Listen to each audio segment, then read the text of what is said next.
Jadi awalnya itu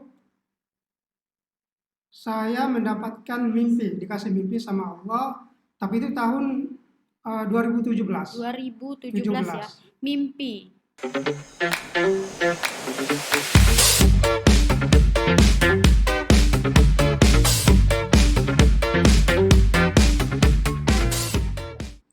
Assalamualaikum warahmatullahi wabarakatuh. Kembali lagi bersama saya Ria di program Z Sharing Podcast Basnas TV Kota Pontianak. Nikmat berzakat, tentramnya muzaki, bahagianya mustahik.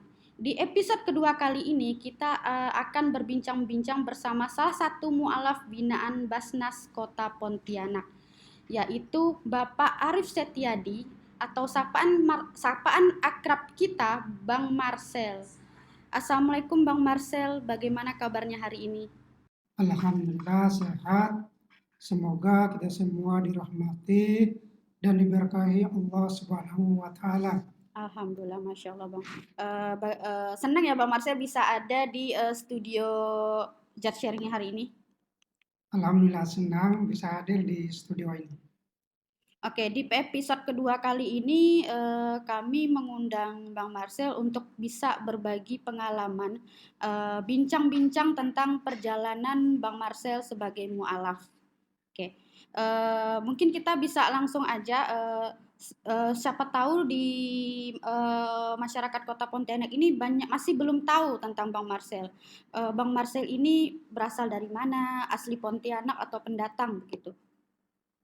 Kalau saya eh, merantau ya, saya aslinya dari Kupang, Nusa Tenggara Timur. Agama saya yang dulu agama Katolik, saya 5 bersaudara. Oke. Bang Marcel dari Kupang, Nusa Tenggara Timur. Bang Marcel dari kotanya gitu atau Bang Marcel tuh ada daerah mana lagi di Kalau saya dari kota Kupang 5 jam, saya di kabupaten. kabupatennya apa itu kabupaten? Siapa tahu Kabupaten, ada masyarakat Kota Pontianak yang ternyata juga satu daerah dengan Bang Marcel dulunya di daerah NTT. Kabupaten Timur Tengah Utara. Oke. Eh Bang Marcel tadi berapa bersaudara? 5. 5 bersaudara. 5. Alhamdulillah sehat semua di sana. Ya, alhamdulillah semuanya sehat juga ya. Oke. Mungkin saya perkenalkan nama saya dulu ya. Ya, boleh perkenalkan Ah, siapa masyarakat Pontianak kita? Perkenalkan, nama saya Arif Setiadi Aswad. Nama sebelumnya Marcel Aswad. Oke. Baiklah, saya mau bertanya gini, bagaimana cerita awal mula Bang Marcel ke Pontianak yang pada akhirnya Bang Marcel ini ke sini memutuskan menjadi mualaf, memeluk agama Islam. Jadi mungkin ada kisah-kisah yang menginspirasi yang bisa bikin kita semua ini mencoba memahami niat baik Bang Marcel. Jadi awal mulanya saya merantau ke Pontianak tahun 2007. Waktu itu kebetulan saya kerja di salah satu kafe di Pontianak. Nah, begitu saya kerja di kafe, saya banyak kenal orang-orang Muslim. Teman-teman saya kan orang Muslim semua kan. Jadi sering sharing dengan tentang agama Islam. Oke, waktu itu Bang Marcel kafe ya, dan dikelilingi oleh teman-teman yang mayoritasnya Muslim. Betul sekali. Itu membuat Bang Marcel penasaran atau ada hal lain yang buat Bang Marcel ingin belajar Islam gitu? Karena teman-temannya atau karena faktor lain gitu? Eh, Kalau saya tidak terpikirkan untuk tertarik masuk ke agama Islam waktu itu. Ya, oke. Cuma saya senang bergaul dengan orang-orang Muslim. Soalnya kan banyak teman sering sharing Sharing. tentang agama Islam. Jadi saya ikutan di situ. Oke. Maaf, waktu itu Bang Marcel sedang berada di usia berapa waktu itu? Apa saat-saat memang Bang Marcel merantau dari NTT ke sini itu pada usia yang remaja kah atau memang lagi ada urusan apa gitu ke sini gitu? Kalau saya ke sini ke Pontianak merantau sambil kerja dan usia saya udah masuk dewasa, Niatnya waktu itu bekerja aja ya gitu, bukan betul ada hal sekali lain. Oke. kerja gitu. Nah, yang cerita di kafe itu pada akhirnya punya teman yang dikelilingi teman-teman yang mayoritas muslim, akhirnya tergeraklah gitu kah Bang Marcel? Eh, jadi waktu itu sering ngobrolin agama Islam, terus juga saya sering nonton ceramah juga tuh, Oke. nonton ceramah di TV. Jadi pas saya kerja di kafe, pulangnya kan jam 3 subuh. Jadi Shift malam gitu. betul, pulangnya kan agak malam. Hmm. Jadi pulang itu biasalah masih tempat kawan, pulang sampai rumah kan jam 3 subuh. Jadi waktu itu sampai di rumah saya hidupin TV gitu. Jadi saya nonton salah satu ustadz di TV. Trans TV Pontianak itu siaran ulang tuh. Oke. Jadi waktu itu Subuh ya, subuh. subuh. Oke. Jadi ustadz ini ceramah ke jemaah-jemaahnya dan saya sering nonton, senang Ceram- saya.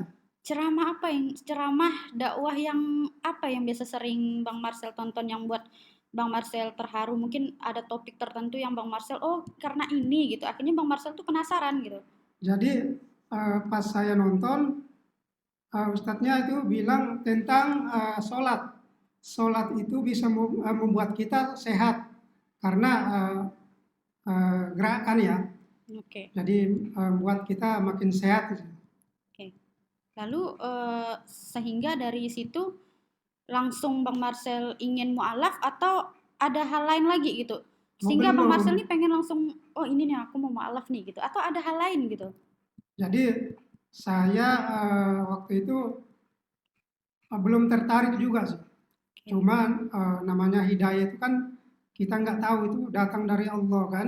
Oh iya. Jadi pas saya main ke Jogja tahun 2013 kalau nggak salah ya. Oke. Waktu itu saya bertanya ke ustadz, salah satu ustadz di Jogja. Saya bertanya seperti ini, Ustadz, Islam itu seperti apa? Lalu ustadznya menjelaskan bahwa di dalam Islam kami itu menyembah kepada Allah, berserah diri kepada Allah dan Nabi kami Nabi Muhammad Sallallahu Alaihi Wasallam. Kalau di Kristen itu manusia dijadikan Tuhan, patung disembah. Kan manusia jadikan Tuhan, jadikan nggak masuk akal gitu loh. Oke, pada waktu itu Bang Marcel mencoba berpikir secara logika gitu ya, logika. Ini kok nggak masuk akal kayaknya gitu ya. Atau tapi kan waktu itu Bang Marcel masih Nasrani ya, berarti masih Kristen waktu itu ya. Tapi Bang Marcel sudah melogikakan seperti itu. Jadi saya sempat berpikir, tapi saya nggak begitu mudah masuk Islam gitu. Iya, Saya betul. masih mencari gitu loh kan. Nah waktu itu saya pulang ke Pontianak, jadi eh, sama bergaul dengan orang-orang Muslim. Oke. Jadi saya nonton ceramah lagi itu yang Ustadz ini. Jadi waktu itu pas lagi berdoa bersama. Nah, lagi berdoa bersama, jamaahnya kan pada menangis semua. Ya. Jadi saya ikut menangis. Kayak tersentuh gitu loh. Itu sholat di masjid atau di mana maksudnya? Itu ceramah di TV saya Oke, di nonton. TV, oke. Jadi awalnya itu saya mendapatkan mimpi, dikasih mimpi sama Allah, tapi itu tahun 2017. 2017 ya. Mimpi. Lagi di situasi seperti apa Bang Marcel itu? Dalam Ya, capek atau gimana waktu itu langsung ya tidur biasa lelah gitu? biasa pulang kerja langsung tidur. Nah, saya ketika kali saya mimpi, jadi keluarga saya ini dikumpulkan gitu. Tapi ada orang bertanya, tapi yang bertanya ini nggak kelihatan suaranya toh. Kayak banyak cahaya gitu mungkin kali ya? Kayak suara gitu, nggak Oke. kelihatan gitu loh. Oke. Laki-laki atau perempuan Bang Marcel? Yang jelas suara itu nggak kelihatan. Dari vokalnya pun tidak menandakan dia itu ada jenis kelaminnya dalam mimpi Bang Marcel itu. Nggak kelihatan sama sekali. Lalu setelah itu apa yang terjadi di mimpi Bang Marcel itu? Jadi saya sambil cerita, saya sering nonton ceramah. Mm-mm. Saya banyak bercerita, lalu di sebelah kanan saya ini ada orang, tapi sama juga nggak kelihatan. Oke. Lalu dia bilang ke saya, udah cukup. Lalu yang di depan saya ini ngomong, udah sampai di mana? Itu tuh apanya tuh sampai di mananya itu? Ya, dalam mimpi saya ini. Oke. Lalu? Lalu saya sadar, saya mimpi lagi. Di malam yang sama kah? Oh enggak, Beda lagi hari? beda lagi. Oke, lalu apa yang terjadi itu? Jadi saya mimpi lagi, itu di atas langit, itu tulisan bahasa Arab. Tulisan bahasa Arab. Oke. Langsung saya menyebutnya Allah, dan itu lafaz Allah itu. Pak, tapi pada saat itu kan Bang Marcel belum baca Iqra, tapi bisa membaca tulisan Arab itu. Ya, Kayak di dalam mimpi itu spontan berarti. langsung spontan gitu. Oke, lalu apa lagi yang terjadi itu? Lalu yang ketiga kali saya mimpi, jadi saya tinggal di kampung. Ya. Jadi ini kampung daerah tandus, airnya itu sangat sulit. Jadi kami bertiga mau ambil air nih, tapi di dalam perjalanan masuk ke daerah Muslim. Oke. Lalu saya lihat di depan rumah ada buah kurma. Buah kurma ya. Buah kurma di situ. Itu Bang Marcel sendirian kah yang mimpi yang berikutnya itu? Iya. Oke, itu oke. Jadi saya lihat ada buah kurma, lalu kami masuk ke dalam rumah. Masuk ke dalam rumah, lalu kami duduk bertiga. Bertiga itu sama siapa aja? Sama perempuan satu. Perempuan satu. Perempuan satu ya. Oke. Jadi kami duduk, lalu di depan saya ini ada orang bilang, udah sampai di mana gitu. Langsung saya jawab dalam tahap pembelajaran. Oke. Dari situ, sebelum saya sadar, Masya Allah itu pemandangan itu hijau semua. Hijau Pokoknya semua. sangat indah. Jadi itu pemandangan itu nggak ada di dunia itu saja. Itu setelah yang mimpi pertama mimpi kedua ya yang lafaz Allah itu. Iya. Oke. Lalu dikumpulkan 3 orang. Satunya itu yang bertanya lagi sampai di mana masih belum diketahui siapa yang bertanya itu. Belum sampai. Oke. Silakan lalu apa lagi? Dari situ saya memutuskan masuk Islam. Pada terbangun dari mimpi atau saat di mimpi? Saya terbangun dari mimpi, terus saya kan kerja di kafe. Oke. Lalu ada teman datang, saya ceritakan mimpi saya nih, Bang, saya mau masuk Islam. Oke. Nah, teman saya ini Kaget. Jangan bercanda gitu loh. Benar Bang, saya mau masuk Islam.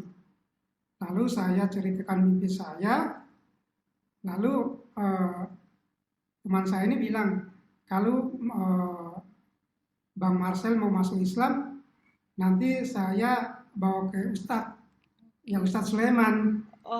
Ustadz Sulaiman pimpinan Mualaf Center Indonesia. Kalbar. Oke.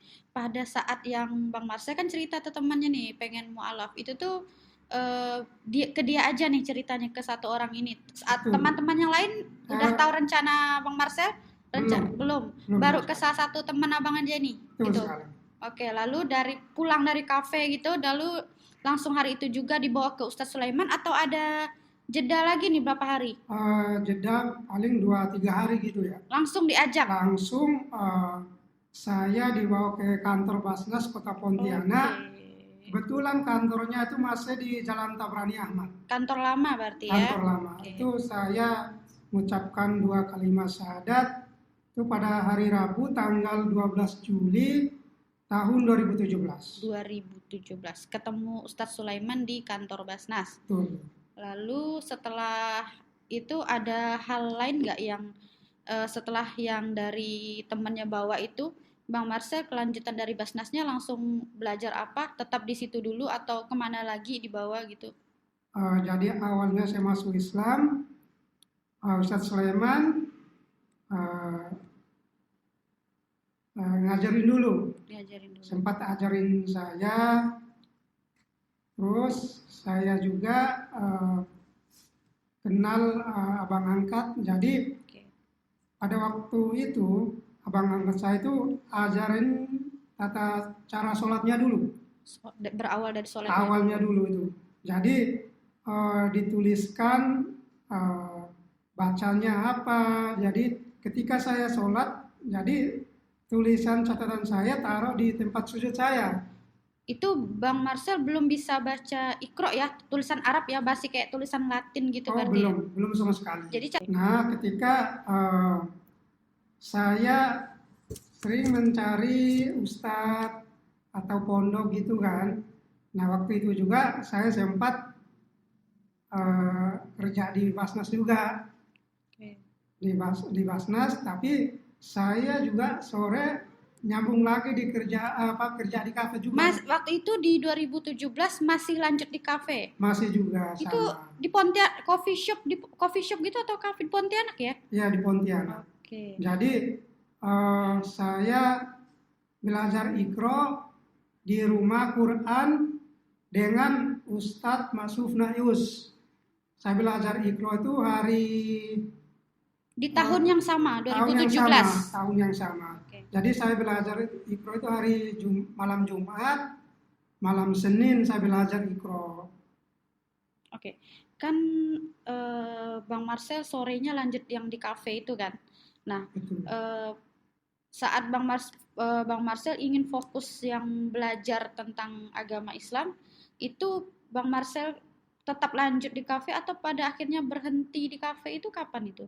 Jadi saya sempat masih kerja di kafe. Saya berhenti di kafe itu tahun 2018 kalau nggak salah itu. Berarti masih cukup lama Bang Marcel belum meninggalkan kafenya saat udah mualaf di Basnas itu. Iya betul. Oke. Lalu ada pendampingan khusus nggak saat yang kan abang angkat gitu kan, lalu ada belajar Iqra, ngaji, sholat, apa segala macam. Ada pendampingan khusus lagi nggak selain hal tersebut dari Basnas atau dari abang angkat? Ada sesuatu lagi yang membuat perjalanan Bang Marcel menjadi lengkap gitu? Jadi saya juga selalu mencari informasi, mencari pondok untuk Oke. mau belajar di sana. Oke. Itu saya mencari pondok itu selama 2 tahun. 2 Itu tahun. ujian itu sangat berat buat saya. Itu kenapa tuh sampai 2 tahun seperti itu? Jadi saya dulu sempat nonton salah satu santri pondok mualaf juga di daerah Jakarta. Oke. Nah waktu itu saya nonton anak-anak santrinya itu belajar, ketika ilmunya udah dapat, itu akan dikembalikan ke daerah masing-masing. Jadi saya tertarik di situ. Oke. Saya sempat mencari informasi, mencari nomor pimpinan pondoknya. Alhamdulillah dapat nomor kontak pimpinan pondoknya. Jadi saya sempat kontak beliau itu. Itu di Pontianak atau bukan? Pondoknya di Jakarta. Oke, Jakarta. Memangnya apakah tidak ada di Pontianak dulu untuk memulai belajarnya pondok yang ada di Pontianak atau sejenis lembaga yang bisa membimbing gitu? Ya, kalau mau belajar mencari pondok di Pontianak itu memang agak susah karena masalah umur ya. Oke. Karena Ada batasan pada gitu. umumnya kan itu yang mondok kan anak-anak kecil. Iya. Jenjang Tuh. SMP, SMA Iya. biasanya ada Karena batasan umur. nah lalu saya kontak dengan salah satu pimpinan pondok di Jakarta. Mm-mm. Jadi saya sempat ngobrol ceritain, Ustadz, saya ini mualaf. Jadi saya pengen belajar di situ supaya nanti ketika nanti saya udah dapat ilmu, saya kan kembali ke daerah saya untuk dakwah. Oke. Cuma jawaban beliau tuh kalau di sini umurnya itu dibatasi. Umur 25 ke bawah ya. Jadi umur saya hampir 40 tahun. Jadi saya ya jadi bisa dikatakan ditolak. Oke. Waktu Bang Marcel mualaf di 2017 ya? 2017 atau 2018? 18. 2017. Itu waktu di usia berapa itu Bang Marcel? Itu sekitar 38 tahun. 38 tahun. 2 tahun mencari pondok pesantren. Iya, 2019 berarti dapatnya. Dan saya juga selalu berikhtiar meminta petunjuk. Pada akhirnya dapat. Pada akhirnya alhamdulillah saya dapat. Berangkatlah. Alhamdulillah dapat di Gunung Kidul, Gunung Pondok Kidul. Al-Hadid Di Gunung Kidul, daerah Yogyakarta. Yogyakarta 2019. Itu awal saya berangkat sana tahun 2021 awal. Oh, 2019-nya itu apa tadi itu? Itu masih mencari pondok. Oh, masih mencari pondok. Oke. Sampailah di Jogja mondoknya ya. Di Jogja, Oke. di sana. Kalau jenis pembinaan di sana atau pelajaran yang didapatkan di sana itu apa-apa aja bimbingan yang diberikan? Kalau di Pondok Al-Hadid, khususnya para mualaf yang untuk belajar di sana, yang pertama ya pastinya akidah dulu dikuatkan dulu. Yang dimantapkan dulu ya. Dimantapkan dulu. Soalnya kan bagi mualaf kan itu mudah goyah akidahnya Iya, kan. betul. Jadi di sana ya akidahnya diperkuatkan dulu, belajar ngaji, belajar dakwah, belajar khotib, imam, pokoknya belajar dari nol. Oke. Rukun Islam begitulah ya, Iya, sebutannya. Oke. Nah, kemudian saya mau nanya nih, dari cerita mualafnya Bang Marcel, kalau pendapat keluarga Bang Marcel bagaimana tentang Bang Marcel memutuskan menjadi mualaf gitu? Ada nggak tantangan yang Bang Marcel dapatkan atau persetujuan dari keluarga? Gitu? Kalau dari pihak dari keluarga ya ada yang pro dan kontra, ada yang setuju, ada juga yang tidak setuju. Soalnya kan saya lahir di kampung, agama saya agama yang dulu kan agama Katolik. Jadi ya orang tua mana sih yang rela anaknya pindah agama? Cuma alhamdulillah saya mendapatkan hidayah. Ya saya akan tetap melanjutkan gitu. Menjelaskan pada mereka bahwa itu Bang Marcel kembali ke maaf saya potong itu kembali ke sana setelah mualaf itu kembali ke sana untuk silaturahmi atau via telepon aja ngasih tahu saya memutuskan ingin mualaf bapak ibu abang gitu. Kalau dari orang tua udah pada tahu saya udah mualaf, cuma kita mau jelaskan lewat HP itu kan buang-buang waktu. Iya. Capek sendiri nanti. Akhirnya. Jadi nanti ketika saya akan pulang, nanti saya akan menjelaskan pada mereka, ke keluarga saya. Tapi Bang Marcel belum sempat pulang ya dari yang terakhir mualaf itu? Sempat pulang dulu nggak dalam mencari ponpes yang kemarin yang tadi dibilang? Saya udah pokoknya sebelum saya masuk Islam pun saya belum pulang juga. Oh belum pulang sampai hari ini? Sampai hari ini. Wah luar biasa sekali. Berarti cukup lama juga ya tidak bertemu keluarga hanya via HP berarti selama ini video call gitu. Iya, betul. Jadi saya hampir 20 tahun nggak pulang. Masya Allah. Jadi itu lama sekali itu 20 tahun itu. Iya. memang agak Berarti lama. Bang Marcel udah ada di Pontianak sekitar tahun 2004 lah ya berarti ya? Kan 20 tahun nggak pulang. Atau 2000 saya masuk 2007, cuma dulu saya merantau ke Jakarta Oh, dulu. maksudnya total Total perjalanan perjalanan merantaunya. merantaunya. Oke, baik. Oke, saya mau nanya nih selanjutnya. Selama di Pontianak, kegiatan Bang Marcel ini pada akhirnya setelah pulang dari pondok itu fokusnya kemana saat ini? Setelah Eh, pulang, apa tetap melanjutkan belajar lagi? Setelah pulang dari pondok ada pembelajaran lagi yang dilakukan di sini atau seperti apa fokusnya? Alhamdulillah saya diberikan kesempatan bisa kerja di Basnas Kota Pontianak sambil belajar juga. Oke, kembali ke Basnas Kembali ke lagi. Basnas Ada juga, ikut. dan saya juga bergabung ke organisasi Mualaf Center Indonesia Pontianak. Oke, berarti gabung-gabung organisasi seperti itu Organisasi ya. itu. Oke. Kalau kegiatan dakwah ada nggak gitu? Udah ada yang mengajak untuk bergabung ikut gitu. Yuk ikut dakwah, ikut ke sini udah ada Pak, ada seperti itu atau belum? Selama ini sih ya mungkin saya bantu-bantu di Mualaf Center Indonesia Kalbar sambil belajar dengan para mualaf juga di Pontianak. Jadi saling mensupport Oke. satu sama lain gitu. Kemudian tadi kan Bang Marcel bilang juga ada kembali ke Basnas, kerja di Basnas. Menurut Bang Marcel, peran Basnas Kota Pontianak yang Bang Marcel rasakan itu seperti apa? Apa yang membuat pada akhirnya yang Basnas berikan ke Bang Marcel itu seperti apa gitu? Kalau untuk Kan Bang saya, Marcel mondok kan, nah betul. gitu. Ada hubungannya seperti apa gitu? Jadi bagi saya Basnas Kota Pontianak ini sangat luar biasa untuk saya.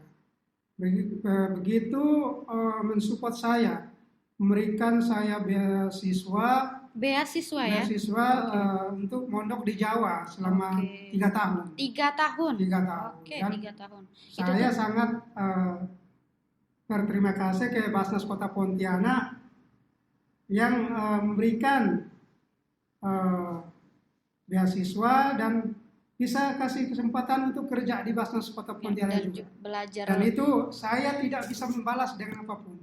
Dan saya hanya mendoakan mudah-mudahan Basnas Kota Pontianak makin ke depan itu makin uh, membimbing, bisa membantu para mualaf-mualaf yang lain, Amin. Bisa menginspirasi. menginspirasi para saudara-saudara kita yang mualaf bisa belajar. Dan saya juga saking bahagia ya, karena saya anggap Basnas Kota Pontianak ini seperti rumah saya ini. Rumah kedua Rumah setelah kedua saya, karena dia Basnas ini memberikan segalanya untuk saya. Jadi saya pun akan membawa Basnas Kota Pontianak juga ke depan. Oke. Jadi saya akan bantu Basnas dengan ya cara dakwah. Betul. Kan Bang Marcel waktu pada akhirnya memutuskan tinggal di Pontianak dan akhirnya di Basnas kan. Sebelum itu Bang Marcel yang waktu di kafe itu ngekos gitu kan? Sebelum kesini tuh. Kebetulan saya tinggal dengan orang tua angkat, jadi Oh, oke, orang tua ya, angkat ya. Tapi nggak jauh ya lokasinya dulu nggak dari kafe itu. nggak jauh juga Oke. dari situ. Ini udah lumayan banyak ya obrolan kita, udah sangat menginspirasi sekali. Saya mau nanya nih penutupnya nih. Kalau rencana Bang Marcel ke depannya, jika nanti pulang ke kampung halaman, adakah rencana yang ingin Bang Marcel laksanakan nih? Misi Bang Marcel kalau pulang ke sana nanti ke kampung halaman Bang Marcel. Jadi ke depan harapan saya itu ingin nanti pulang ke daerah saya, khususnya untuk daerah timur ya. Jadi saya udah niat dari awal, saya akan kembali ke kampung saya untuk berdakwah di sana. Dan karena Islam yang merubah hidup saya. Islam itu agama yang paling benar. Jadi saya akan pulang untuk berdakwah di kampung saya. Oke, kalau berarti kan misalnya nih Bang Marcel diberi amanah untuk mensyiarkan ajaran Islam, mendakwahkan di sana. Adakah hal yang ingin Bang Marcel tunjukkan dari sikap Bang Marcel sebagai seorang mu'alaf, di mana di kampung Bang Marcel itu tentu hal yang mungkin Bang Marcel ini langka gitu, misalnya buka yang mungkin di sana Islam juga minoritas kali ya, karena kan setahu saya daerah di sana itu kan memang nggak sebanyak kita yang di Kalimantan gitu, dari mayoritas muslimnya gitu. Jadi Apa gitu? Jadi pertama-tama saya akan tunjukkan akhlak kita sebagai orang muslim. Itu yang pertama. Yang kedua, perilaku kita sehari-hari, dan kita menyampaikan dakwah dengan cara yang santun. Kita menyampaikan dengan bahasa yang lembut. Karena kita menyampaikan dakwah itu kebenaran. Kita menyampaikan kepada mereka karena perlu kita ketahui bersama bahwa selama ini dakwah itu tidak menyentuh kepada mereka. Jadi itu harapan saya ke depan itu, saya akan mendakwakan mereka, menjelaskan bahwa Islamlah agama paling yang benar. Dan itu akan Bang Marcel tunjukkan dari sikap lah, karena sebagai yang paling nampak di mata yang orang lihat tuh pasti sikap kita dulu gitu. Ya, sebelum betul. hal-hal lain kita sampaikan, ini loh sikapnya seorang muslim itu seperti ini gitu. Ya, jadi saya akan tunjukkan ya seperti tadi, akhlak kita dulu, dan kita menyampaikan dakwah itu tidak boleh takut, karena apa yang kita sampaikan ke mereka itu kebenaran. Jadi selama kita berjuang di kebenaran, menyampaikan kebenaran kepada mereka, buat apa kita harus takut gitu? Karena kalau kita tidak mendakwakan mereka, terus siapa lagi gitu loh? Betul. Itu tadi yang diceritakan Bang Marcel tentang perjalanan mu'alafnya. Alhamdulillah tidak terasa bincang-bincang kita sudah cukup banyak. Banyak sekali hal-hal baik yang disampaikan oleh Bang Marcel untuk kita semua. Semoga ini menginspirasi kita semua. Tentunya harapan kita semoga kita semua dalam ketaatan kepada Allah Subhanahu wa taala. Semoga misi yang Bang Marcel bawa nanti saat kembali ke kampung halaman, Bang Marcel diberikan kemudahan dan kelancaran dalam mensiarkan ajaran Islam. Buat masyarakat Kota Pontianak yang ingin berzakat, berinfak, dan bersedekah, bisa ke Basnas Kota Pontianak melalui rekening di bawah ini. Ya, jangan lupa tunaikan zakatnya, infaknya, dan sedekahnya. Terima kasih. Tetap pantau Z-Sharing di podcast Basnas TV Kota Pontianak. Jangan lupa like and subscribe channel YouTube Basnas Kota Pontianak. Wassalamualaikum warahmatullahi wabarakatuh.